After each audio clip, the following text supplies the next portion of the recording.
好，跟住就講貓巧可環遊世界第3啦。你想食邊一粒美國藥丸呢？自從喺法國討論咗大樹倒下有冇聲音之後呢，貓小花同貓小葉呢就成日以呢個話題嚟開玩笑咯。譬如啦，佢哋會喺飛往第3站美國嘅航程中啦，食飛機上嘅麵包時候，貓小花就話啦：我食故我在。睇飛機上嘅電影嘅時候，貓小葉就話：我睇故我在。不過貓小葉睇下睇下，諗到一個問題：我哋點樣知道手中嘅麵包係真㗎？貓小葉嘅意思係話唔定係有一種機器控制所有人嘅大腦，等我哋以為食嘅麵包香噴噴嘅，但其實麵包根本係唔存在嘅。正喺度分送麵包嘅空中小姐聽到就笑住口話啦：我就知道再過1個鐘頭就到美國啦。佢仲問：口唔口渴啊？想飲牛奶定係飲水呢？貓小葉好煩惱啊！我又想飲水又想飲牛奶喎，點算啊？貓小花就解答啦：可以一口開水，一口牛奶啊！唔得唔得，咁樣味道會互相干擾㗎。貓小葉呢，好注重食物嘅原本口味喎。貓可可笑咪咪就話啦：牛奶定係開水呢？呢2個選擇好簡單，不論呢選乜嘢都好啦。佢補充就話啦：去到美國之後，可能有更難嘅選擇題啊！一落到飛機，有個戴住墨鏡嘅大哥哥帶佢哋參觀呢個自由女神同埋時代廣場喎。最後呢，仲去到蘋果園體驗集新鮮蘋果嘅樂趣。貓小葉好攰啊，一直喺度話：我又口渴啦，應該喝蘋果汁好定係氣泡水啊？戴住墨鏡嘅大哥哥叫做利歐 Leo 啊。佢拍一拍貓小葉嘅頭就話啦：蘋果汁定係氣泡水都好，都係簡單嘅選擇。如果你呢要選嘅藍色藥丸定係紅色藥丸，咁先唔簡單啊！原來利歐哥哥邀請貓巧可去到美國呢，係遇到一個好困難嘅選擇題。我遇到嘅事情呢係有啲可怕㗎。利歐哥哥就話啦：貓小花同貓小葉呢，忍唔住呢攬埋咗一齊喎。利歐哥哥啦，先介紹自己嘅興趣。我平時好鍾意玩電腦㗎，跟住呢，就將佢遇到嘅怪事同貓巧可報告啦。上個月呢，連續有幾日，我不斷做一啲好奇怪嘅夢，夢中嘅我呢，好似唔係真實嘅我啊，而且呢，俾一群着西裝嘅古怪男呢追住啊！再仔細睇一睇，呢啲西裝嘅男生呢，全部都長得一模一樣樣㗎。貓小葉被姐姐抱喺個懷入邊啦，眼睛呢瞪到好大好大，好緊張嘅故事啊。然後前幾日呢，夢裏呢終於出現咗一個人，幫我揭開咗答案啦。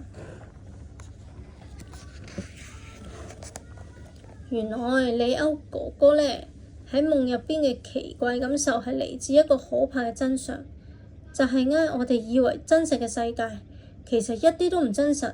全世界嘅人呢，其實係由一種機器統一栽培出嚟㗎。聽到呢度，雖然知道呢嗰啲係利歐哥哥嘅夢，貓小花都係好細聲、好驚訝咁話：哇！如果係真呢，真係好恐怖啊！利歐繼續講自己夢裏嗰個人嘅事實啦。所有人出世之後，一世都瞓喺一個箱入邊，箱入邊有一條管啦，將大腦同外部嘅總控制嘅機器連接喺一齊。透過控制器，俾瞓喺箱入邊嘅人以為自己係行緊路啦，或者睇緊電影啦，或者喺山上睇風景啊，喺公司同人鬧交啊等等啦。不過真相係一切都係假㗎。活喺呢個虛擬世界入邊呢，過得好精彩好熱鬧，雖然都係假㗎，但係呢，跳舞啊、唱歌啊、烤餅乾啊，每個動作感覺上都好似真嘅一樣。當然嗰啲係因為控制器俾瞓喺箱入邊嘅大腦以為係真啊嘛。呢個夢令到利歐哥哥感到好驚啊，所以呢，佢想好好請教下貓巧可。巧可，我覺得呢成個夢呢，最令我一直諗唔停嘅一幕，就係最後嗰個人啦，伸出咗手，手掌心有2粒藥丸喎，一粒係紅色，一粒係藍色嘅。嗰個人就話食咗紅色藥丸就會痛苦咁發現，原來呢自己一直係瞓喺個箱入面，以前過嘅快樂人生都係假㗎。但係呢，如果食咗藍色嘅藥丸啦，就唔知道自己瞓咗喺個箱入面，可以好無知繼續咁過住自以為好快樂嘅生活喎。你想揀邊個呢？利歐哥哥呢，就係成日都諗住呢個問題。飲完啲冰涼嘅蘋果汁之後啦，貓小花總算冷靜落嚟啦。佢就話：利歐哥哥，都係唔好諗咁多，唔好懷疑眼前嘅世界比較好啊。貓小葉就話：原來姐姐呢係要選擇食藍色藥丸啊。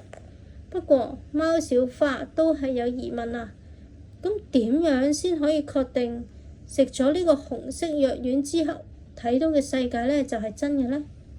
話唔定呢，佢都係假嘅喎，大腦被控制咗啦，等人以為係真啊。貓巧可點點頭。冇錯啊，有啲人呢對任何事都抱住呢啲懷疑嘅態度，好似你咁樣嘅人都唔少㗎。咁樣嘅人呢會被稱為懷疑論者。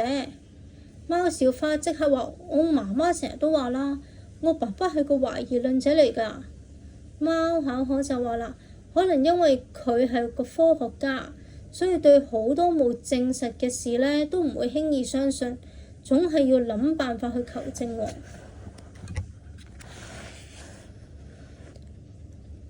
巧可呢仲諗到，如果有一日啦，貓小葉請爸爸買朱古力，仲喺度話貓小歪食朱古力會變聰明，爸爸呢立刻就提醒佢話啦，呢句説話係邊個醫生話㗎？或者邊位科學家有發表過相關嘅報導呢？據我所知，貓咪係唔可能食朱古力嘅喎。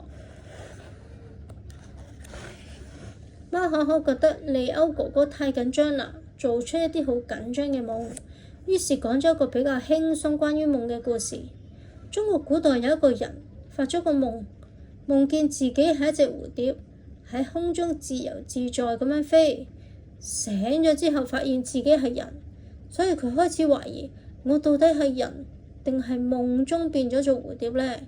定一話我其實係隻蝴蝶喺夢中變咗做人啊？貓小花就大嗌啦：天啊！所以而家嘅一切到底係真定係我做咗一個夢，夢見我哋飲緊蘋果汁呢？貓小葉搖搖頭就話唔理啦，蘋果汁嘅好飲係唔需要懷疑嘅。